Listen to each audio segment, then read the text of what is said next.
Hello friend, welcome to web Gujarat ગૌણ સેવા પસંદગી મંડળ વર્ગ 3 માં ગ્રુપ એ અને બી ન્યૂ સિલેબસ મુજબના આપણે મેથ્સના પ્રશ્ન આપણે જોઈએ છીએ. તેમાં આજેનો વિષય છે ટકાવારી અને ભાગીદારી. તો ચાલો શરૂ કરીએ. ટકાવારી અને ભાગીદારીના આપણે પહેલાં સમજૂતી સમજી લઈએ એના સૂત્રની. તો ટકાવારી એટલે પર્સન્ટેજ કહેવાય. ટકાવારી એટલે કે પ્રતિ 100 એટલે પર્સન્ટાઇલ 100 એટલે 100 વડે ભાંગવામાં એમ આવે આપણે. તો અપૂર્ણાંકને ટકામાં ફેરવવા માટે 100 વડે ગુણવામાં આવે. દાખલા તરીકે 1/2. તો 1/2 ગુણ્યા 100 એટલે 50% થશે. ટકાને અનુક્રમ અપૂર્ણાંકમાં ફેરવવા માટે 100 વડે ભાંગવામાં આવે. ઓલું ગુણવાનું તો આ ભાંગવાનું છે. તો દાખલા તરીકે 20% હોય તો 20/100. તો 1/5 આપણો જવાબ બને. પછી વધારો ઘટાડો. જો કોઈ વસ્તુની કિંમતમાં x નો વધારો થાય તો તેની નવી કિંમત જૂની કિંમત કરતાં 100 + x ભાગ્યા 100 એમ થશે. બીજું છે ભાગીદારી, પાર્ટનરશિપ. નફાની વહેંચણીનો મુખ્ય સિદ્ધાંત નફો એટલે નફો બરાબર મૂડી ગુણ્યા સમય, બરાબર, ઇન્વેસ્ટમેન્ટ અને ટાઈમ. જો બે વ્યક્તિઓ એ અને બી હોય તો તેમને નફાનો ગુણોત્તર કેટલો થશે? તો એનો નફો એ બીનો નફો બરાબર એની મૂડી ગુણ્યા એનો સમય. અને જેમ બીનો મૂડી અને બીનો સમય તે મુજબ થશે. આ સૂત્ર છે. પરીક્ષા માટેની ટિપ્સ આવી જોઈએ, ક્વિક ટિપ્સ.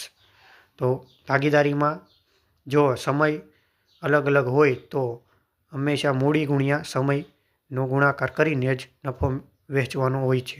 ટકાવારીમાં જોઈએ તો જ્યારે સળંગ 2 ટકાવારી વધારો ઘટાડો હોય તો દાખલા તરીકે x% અને y%, ત્યારે શોર્ટકટનું સૂત્ર આપણે જોઈએ તો x + y પ્લસ કૌંસની અંદર xy ગુણ્યા છેદમાં 100 થશે આપણો જવાબ. એ વધારો હોય તો પ્લસ અને ઘટાડો હોય તો માઇનસ મૂકવાનું રહેશે ચિહ્નની અંદર. યાદ રાખો.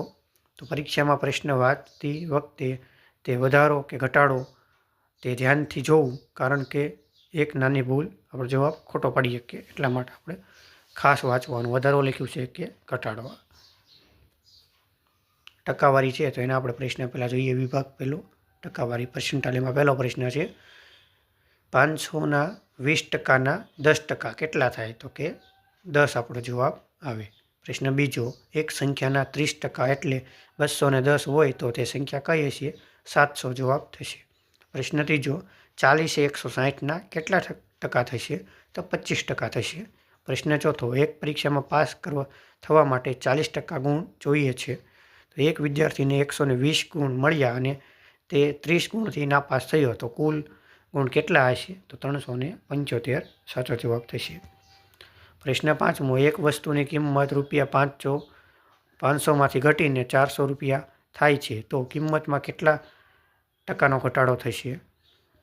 તો 20%નો ઘટાડો થશે. પ્રશ્ન 6, 800ના 25%માં કેટલા ઉમેરવાથી તે 1000ના 30 ગણા થશે? તો આપણે જોઈએ તો 100 થશે જવાબ. સાતમો પ્રશ્ન, એક શહેરની વસ્તી 8000 છે. જો દર વર્ષે વસ્તીમાં 10% વધારો થાય તો તે 2 વર્ષ પછી કેટલી વસ્તી થશે? 9680 જવાબ થશે આપણો.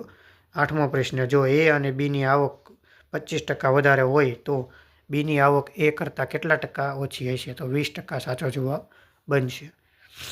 નવમો પ્રશ્ન, એક વિદ્યાર્થીને 20% ગુણ મળે છે અને તે 40 ગુણથી નાપાસ થાય છે તો પાસ થવા માટે 30% ગુણની જરૂર હોય તો પરીક્ષામાં કુલ કેટલા ગુણ હશે? 400 ગુણ હશે. 10મો પ્રશ્ન, એક પરીક્ષામાં કુલ 800 વિદ્યાર્થીમાંથી 60% વિદ્યાર્થીઓ નાપાસ થાય તો કેટલા વિદ્યાર્થીઓ નાપાસ થયા હશે? તો 320. પ્રશ્ન 11મો, એક સંખ્યામાં 20% વધારો કરતાં તે 600 થાય છે તો તે સંખ્યા કઈ હશે? 500 જવાબ. પ્રશ્ન 12મો, 3 કિલોના કેટલા ટકા 120 ગ્રામ થાય? તો 4%. પ્રશ્ન 13મો, ખાંડના ભાવમાં 25% વધારો થતાં ગૃહિણીએ વપરાશમાં કેટલા ટકા ઘટાડો કરવો જોઈએ જેથી ખર્ચ ન વધે? તો 20% ઘટાડો કરવો જોઈએ જવાબ. હવે બીજો ભાગ છે આપણે ભાગીદારી, પાર્ટનરશિપના પ્રશ્ન જોઈએ. પ્રશ્ન 14મો, એ અને બીને અનુક્રમે ₹5,000 અને ₹7,000 રોકી ધંધો શરૂ કર્યો તો વર્ષના અંતે ₹2,400નો નફો થાય તો બીનો ભાગ કેટલો થશે? તો ₹1,400 થશે. 15મો પ્રશ્ન, એ બી સી એ 2:3:4ના પ્રમાણમાં મૂડીરોકાણ રોકી તો કુલ નફો 9,000 હોય તો સીનો નફો કેટલો થશે? ₹4,000 નફો થશે. પ્રશ્ન 16, એ 6 મહિના માટે ₹10,000 અને બી એ 8 મહિના માટે 5,000 રોક્યા તો નફાનો ગુણોત્તર કેટલો થશે? 3:2 થશે. પ્રશ્ન 17મો, રામ અને શ્યામે ₹40,000 અને 60,000 રોક્યા તો વર્ષના અંતે ₹10,000 નફો થાય તો રામનો ભાગ કેટલો થશે? તો 4,000 થશે. પ્રશ્ન 18મો, જો મૂડી અને સમયનો ગુણાકાર એ માટે 12 અને બી માટે 18 હોય તો ₹1,500ના નફામાં એનો હિસ્સો કેટલો થશે? ₹600 થશે. પ્રશ્ન 19મો, ભાગીદારીમાં નફો કેવી રીતે વહેંચવામાં આવે છે? તો જવાબ છે મૂડી અને સમયના ગુણાકારના પ્રમાણમાં. પ્રશ્ન 20મો, એ અને બીની મૂડીનો ગુણોત્તર 4:5 છે. જો તેમના સમયનો ગુણોત્તર 2:3 હોય તો નફાનો ગુણોત્તર શું હશે? તો 8:15 થશે. 21મો પ્રશ્ન, 3 મિત્રોએ ₹2,000, ₹3,000 અને ₹5,000 રોક્યા તો નફો કયા પ્રમાણમાં વેચવામાં આવશે? તો 2:3:5 પ્રમાણમાં રોકવામાં આવશે. પ્રશ્ન 22મો, જો એ બિઝનેસમાં 8 મહિના માટે અને બી એ 12 મહિના માટે સરખી મૂડી રોકી હોય તો નફો કેવી રીતે વેચવામાં આવે? તો 2:3ના પ્રમાણમાં સમયના ગુણોત્તર મુજબ જવાબ આવશે.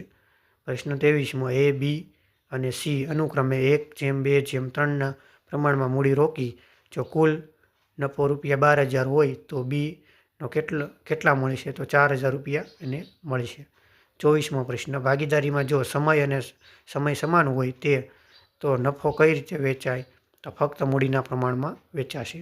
પ્રશ્ન 25મો, એ ₹20,000 રોક્યા 4 મહિના માટે, પછી બી એ ₹30,000 રોક્યા 1 વર્ષના અંતે તો વર્ષનો નફોનો ગુણોત્તર કેટલો થશે? તો સાચો જવાબ 2:3 થશે. ગણતરી જોઈએ તો 20,012 અને 30,000 વાળા 8 બરાબર 24:24 તો 1:1 થશે. સાચો જવાબ આપણો 2:3 થશે.